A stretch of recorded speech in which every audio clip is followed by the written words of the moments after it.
A white man driven by racial hatred shot dead 3 black people in a Florida discount store on Saturday before taking his own life after a standoff with police, authorities said.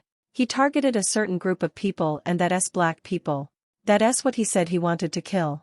And that's very clear, Jacksonville Sheriff TK Waters told a news conference about the gunman, who was in his early 20s.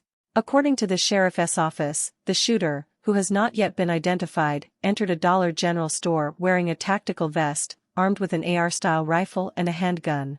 Manifestos discovered by the gunman's family shortly before the attack detail the shooter's disgusting ideology of hate, Waters said, and at least one of the guns had hand-drawn swastikas on it. The shooting took place near Edward Waters University, a historically black college in the southern U.S. state. The university said in a statement that the shooter had been on campus earlier that day, though no one was harmed. An on-campus Edward Waters University security officer engaged an unidentified male in the vicinity of the Centennial Library on campus, it said. The individual refused to identify themselves and was asked to leave.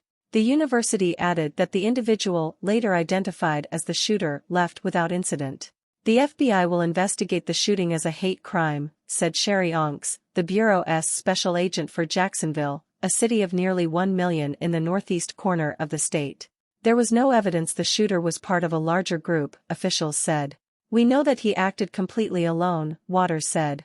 Mass shootings have become disturbingly common across the United States, with easy access to firearms in most states and more guns in the country than citizens.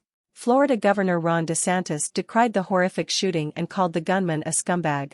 He was targeting people based on their race, that is totally unacceptable, said DeSantis, who is vying to be the Republican Party's presidential candidate for 2024. This guy killed himself rather than face the music and accept responsibility for his actions, and so he took the coward's way out. The shooting was part of a weekend spate of gun violence in the United States. Earlier on Saturday, at least 7 people were hospitalized after a shooting at a Caribbean festival in the northeast city of Boston, police said.